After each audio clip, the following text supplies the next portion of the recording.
B அதிபதி அவர்களே, என்னுடைய தம்பி பொன்வனன் அவர்கள் ஒரு பெரிய அரசியல் வரலாற்றை பேசினாரு. கிட்டத்தட்ட 1,00,000 வருஷத்துக்கு முன்னாடி என் தம்பி பொன்வனன் அவர்கள், நீங்க பேசுனீங்களே மனித குலத்தின் வரலாறு, எப்படி மனுஷன் ஆரம்பிச்சா, எப்படி கடல் வழியில போனா, எப்படி வந்தா, அப்புறம் 1920 எப்படி இரட்டை ஆட்சி முறை வந்தது, முதல் நீதி கட்சி வந்தது, இதெல்லாம் உங்களுக்கு புதுசா இருக்கலாம், எனக்கு ரொம்ப பழசு.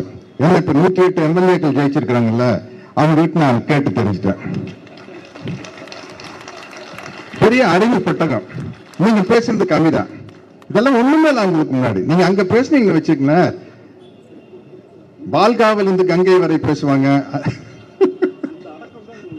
அதான் எனக்கு என்னன்னா, தம்பி பொன்மன்னன் பேசுறது அந்த 108 எம்எல்ஏக்களுடைய நாலேஜுகளுக்கு முன்னாடி ஜோஜிபி ஒண்ணுமே கிடையாது. அவங்கெல்லாம் பெரியார் களஞ்சியம் எல்லாம் புத்தகம் வந்திருக்கும் இல்லைங்களா, அந்த புத்தகம் இருக்கிறத தாண்டி அவங்க எல்லாம் பெரிய களஞ்சியம். அதை நிரூபிச்சுட்டே இருக்கிறாங்க.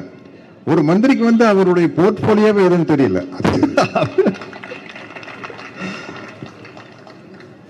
என்னத்த பண்றது, காமெடி தான்.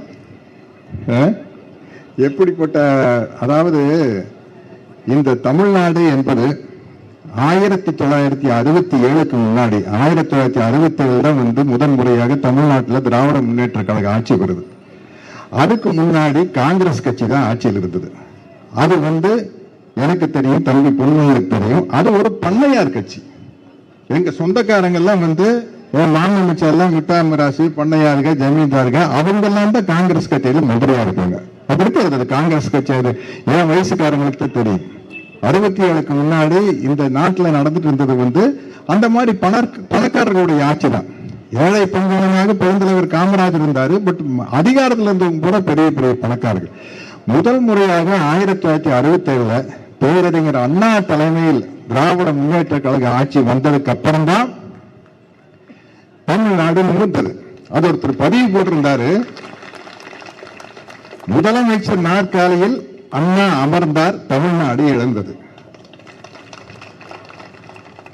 அவர் ஒரு வருஷத்திலேயே போயிட்டாரு, நம்ம விட்டு போயிட்டாரு. அதுக்கப்புறம் தலைவர் கலைஞர் அவர்கள் ஆட்சிக்கு வர்றாரு. ஆட்சிக்கு 1977 வரைக்கும் 9 ஆண்டு காலத்துல கலைஞர் விதைத்த விதைகள் தான் இன்று தமிழ்நாட்டிலிருந்து வளமாக்கி அறுவடையாக்கி தமிழ்நாட்டை எங்கேயோ கொண்டு போய் வச்சிருக்குது. அதை அப்படியே செயல்படுத்தி காட்டியவர் நம்முடைய முதல்வர் ஸ்டாலின் அவர்கள். முதல்வர் தான், எங்களுக்கு அவர் தான் முதல்வர்.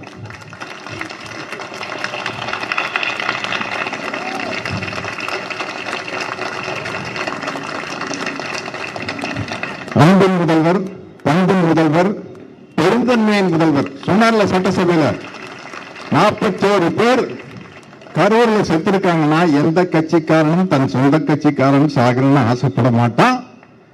அதை அரசியல் ஆக்காதீங்க, அது கேஸ் கோர்ட்டுக்கு போயிடுச்சு, சிபிஐக்கு போயிடுச்சு, தயவு செய்து அதை வச்சு அரசியல் ஆதாயம் தேட வேண்டாம்னு சொன்னார் இல்லையா, அவரு முதல்வர், பெருந்தன்மையின் முதல்வர், அறத்தின் முதல்வர். அப்படிப்பட்ட முதல்வர் தான் இன்றும் எனக்கு முதல்வர். திமுக ஆளுங்கட்சியா இருக்கும் போதும் சரி, எதிர்கட்சியா இருக்கும் போதும் சரி, 2020க்கு முன்னாடியே என்னுடைய அன்பு தம்பி சேகர் பாபு கலைஞருடைய பிறந்தநாள் விழாக்கு என்ன அழைப்பாரு. பெரியார் கடல் நான் வந்திருக்கிறேன். அதுக்கப்புறம் ஒரு முறை நம்முடைய தலைவர் ஸ்டாலின் அவர்களுடைய பிறந்தநாளுக்கு அழைச்சப்ப நான் சொன்னேன், தம்பி கலைஞர் அவர் வசனத்துல நான் 2 படம் நடிச்சிருக்கேன். அதனால கலைஞர் இப்ப இல்ல, நம்ம கிட்ட இல்ல, இப்ப பொதுவானவர் ஆயிட்டார். அதனால வர்றது ஓகே. நம்ம தலைவர் ஸ்டாலின் பிறந்த நாளுக்கு வந்தா நான் கிட்டத்தட்ட நான் திமுக அனுதாபிதான், நான் கிட்டத்தட்ட திமுக காரணமாக ஆயிட வேண்டியது, அது எனக்கு பெரிய பிரச்சனை இருக்குது அப்படின்னு. இப்போ இந்த மேடைக்கு வரும்போது திமுக ஆளுங்கட்சியாக இருக்கும் போது வந்ததை விட ரொம்ப கெத்தா வந்திருக்கேன்.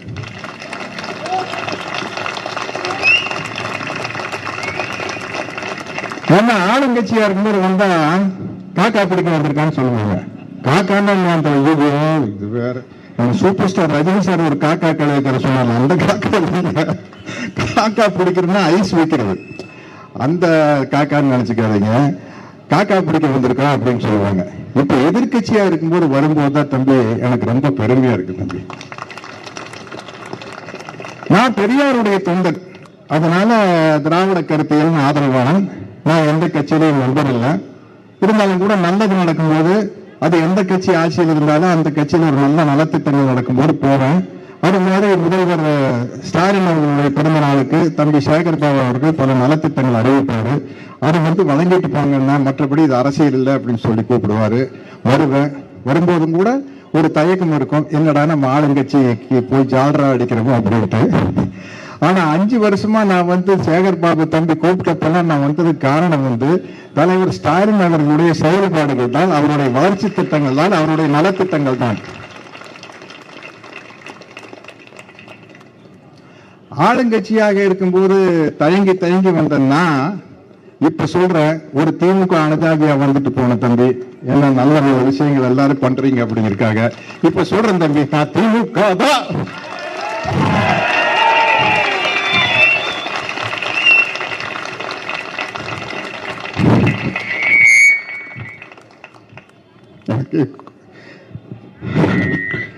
குளத்தூர்ல தலைவர் ஜெயிச்சு,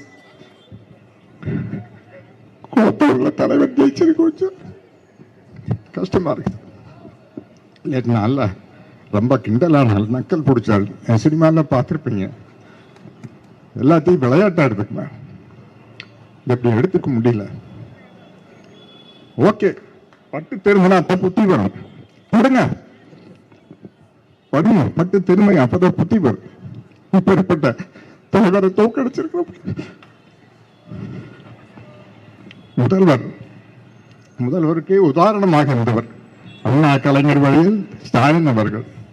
என்னங்க ஒரு முதல்வர் பேசுற பேச்சாங்க, வாயில நல்லா வருது. எனக்கு கொடுத்தா நல்லா வரும், நல்லா வரும், நல்லா வரும், எவ்வளவு வேணாலும் நல்லா வரும். என்ன இனி அந்த யாரோ இருக்கிறாங்க இன்ஸ்டாகிராம்ல, என்னமோ இந்த பாடி அரிசி வெங்காயம்ட்டு அவங்க எல்லாம் திட்டுவாங்க. கவலையே பட மாட்டேன். இங்க புடுங்கி வீசிட்டு ஒண்ணும் இல்லை, இங்கிருந்து புடுங்கி வீசிட்டு போயிடும்.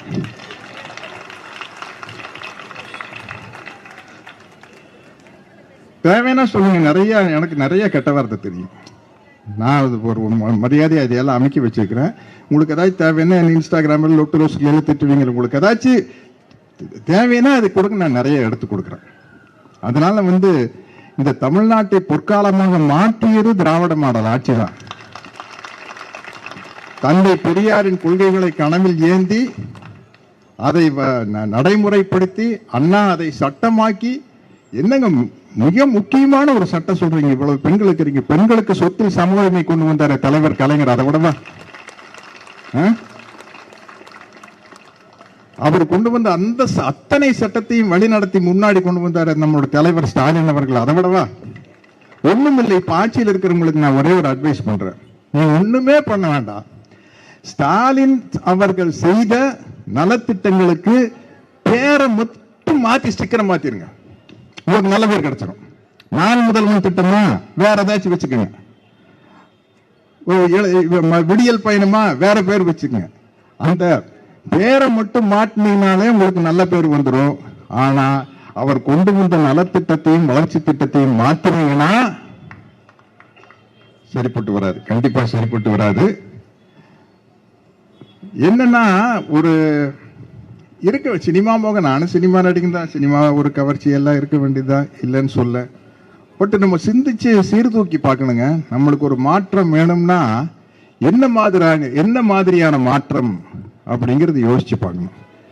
இப்ப நான் பிராங்கா சொல்றேன், இப்ப கருத்தியல் ரீதியா ஒரு மாற்றமா, ஐடியாலஜிக்கலி ஒரு சேஞ்ச் வேணுமா அப்படின்னா, திராவிட கருத்தியலான சமூக நீதிக்கு நேர் மாறான ஒரு கருத்தியல் RSS பிஜேபியினுடைய சனாதனம்.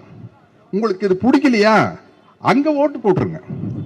கருத்தியல் ரீதியா இதை விட இன்னும் வேகமா ஒண்ணு வேணும்னு ஆசைப்படுறீங்களா, கம்யூனிஸ்ட் கட்சியை ஆட்சி கொண்டு அவங்கள முதல்வராக்குங்க, தப்பே கிடையாது. இல்ல விடுதலையிலேயே மிக முக்கியமான விடுதலை பட்டியல் இனத்தவர்களுடைய விடுதலை அப்படிங்கிறீங்களா, விடுதலை சிறுத்தைகள் கட்சிகள் அவங்க நிக்கல அவ்வளவு இடத்துல அவங்களை ஜெயிக்க வைங்க. என்ன மாற்றம் இருக்குது? ஏன்னா என்னுடைய மாண்புமிகு தமிழ்நாடு முதல்வர் என்னுடைய அன்பு தம்பி விஜய் அவர்கள் கட்சி ஆரம்பிக்கையில் என்ன சொன்னாரு? என்னுடைய கொள்கை தலைவர்கள் பெரியார், அம்பேத்கர், திராவிடமும் தமிழ் தேசியம் எனது இரண்டு கண்கள்.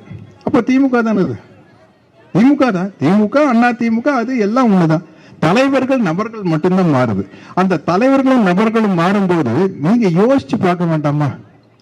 ஸ்டாலின் என்ன செஞ்சார்? நான் நிச்சயமா சொல்றேங்க, நிச்சயமா எல்லா கட்சியிலையும் வந்து ஒரு குறை இருக்கும், விமர்சனம் இருக்கும். ஆனா அதுக்காக நீங்க வந்து என்ன பண்ணுவீங்க? என்னையும் கொண்டு போய் ஓட்டு போட்டுருவீங்களா? இருக்காதா? ஒரு அப்பாவுக்கு மகனுக்கு நடுவில் கருத்து வேறுபாடு இருக்குது. அப்பா என்னங்க இப்படி பண்ணிட்டாரு, மகன் சொல்லுவான். மகன் என்ன இப்படி, அவன் சரியில்லைங்கன்னு அப்பா சொல்லுவான். கணவன் மனைவிக்கு நடுவில் கருத்து வேறுபாடு இருக்குது. அண்ணன் தம்பிக்கு நடுவில் கருத்து வேறுபாடு இருக்குது. இரண்டு நண்பர்களுக்கு நடுவில் கருத்து வேறுபாடு இருக்கும். அது மேல ஒரு ஆட்சியின் மேல 5 வருடம் ஆட்சியில் இருப்பவர்கள் மேல ஒரு கருத்து வேறுபாடு இருக்கு, விமர்சனம் இருக்கும், குறைகள் தெரியும். ஆனா அதை நிவர்த்தி செய்யக்கூடிய ஒருத்தருக்கு ஓட்டு போடுறோமான்னு நம்ம யோசிக்க வேண்டாமா? ஓகே, போட்டுட்டீங்க. இனிமேலையாவது கேள்வி கேட்டு பழகுங்க. கேள்வி கேட்டு பழங்க. பெரியார் நமக்கு சொல்லி கொடுத்தது, அண்ணல் அம்பேத்கர் சொல்லி கொடுத்தது, மார்க்ஸ் சொல்லி கொடுத்தது, ஏன் என்ற கேள்வி கேளுங்கள் அப்படிங்கிறதா. இன்னைக்கு அந்த ரீல்ஸ்ல ஏதோ அது வந்து காமெடியா அவங்க ரீல்ஸ் போடுவாங்க, எதையோ திட்டுவாங்க, அதுக்கெல்லாம் நம்ம பதில் சொல்லணும். ஆனா இப்ப எனக்கு என்ன பெரிய மகிழ்ச்சினா, அங்க சட்டசபையில ஆப்போசிட்ல உட்கார்ந்து இருக்கு பாருங்க நம்ம தம்பி உதயநிதி ஸ்டாலின். ஐயோ, நோண்டி நொங்கெடுத்துருவாங்க சொல்லுவாங்கல்ல, கிளி நீங்க வச்சிட்டு இருக்காரு. ஏங்க, நீங்க 2 பேரும் ஃப்ரெண்ட்ஸ் தானே, சினிமாவில் ஒன்னா தான் இருந்தீங்க. முதல்லயே போன் பண்ணி சொல்ல வேண்டாமா, நாளைக்கு நான் இந்த கேள்வி எல்லாம் கேட்க போறேன், அவர் ஏதாச்சும் பதில் ப்ரிப்பேர் பண்ணிட்டு வருவாரு. தடான சட்டசபையில் இருந்துச்சு ஒரு கேள்வி கேட்டீங்கன்னா அவர் எப்படி பதில் சொல்வாரு? போய் ட்விட்டர்ல தான் பதில் சொன்னியாகணும், வேற வழி இல்லை. அதனால வந்து அது நம்ம சில இடத்துல நம்ம சைலண்டா இருப்போம், சில இடத்துல ஆக்ரோஷமா பேசுவோம். அது மாதிரி நம்ம வந்து சில இடத்துல சைலண்டா இருந்துக்கிறோம். அந்த சைலண்டா இருக்கிற இடம் வந்து சட்டசபை. ஆக்ரோஷமா பேசுற இடம் நன்றி தெரிவிக்க போன இடத்துல வந்து ஆக்ரோஷமா பேசுறது.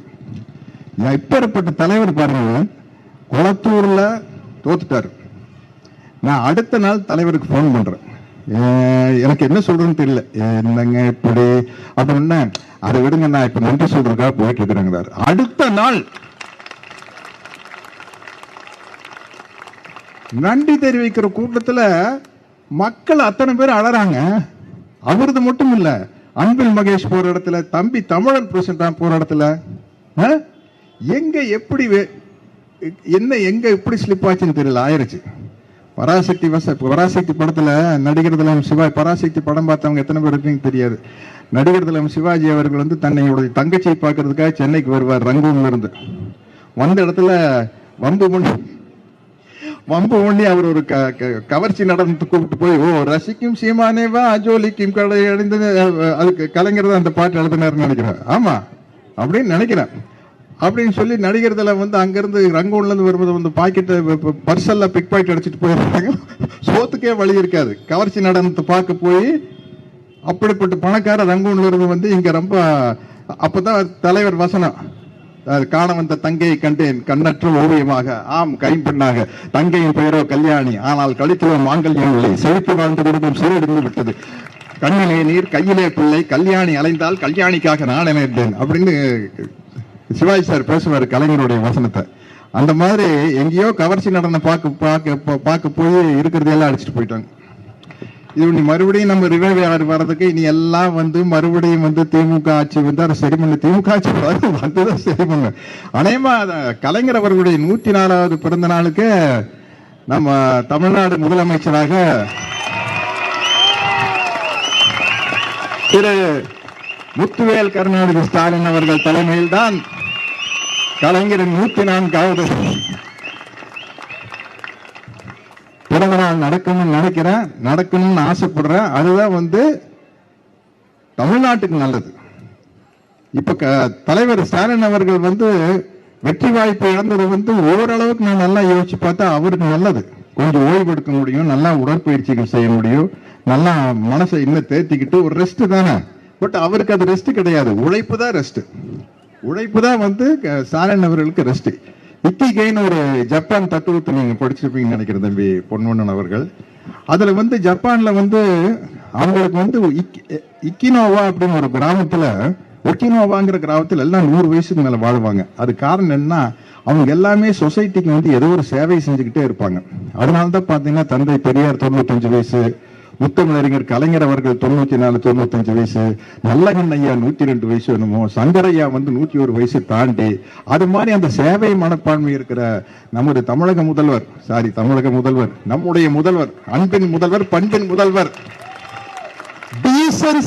டீசன்சிக்கு முதல்வர். டீசன்சினா தெரியுமில்ல என் தம்பி, என்ன பண்பு,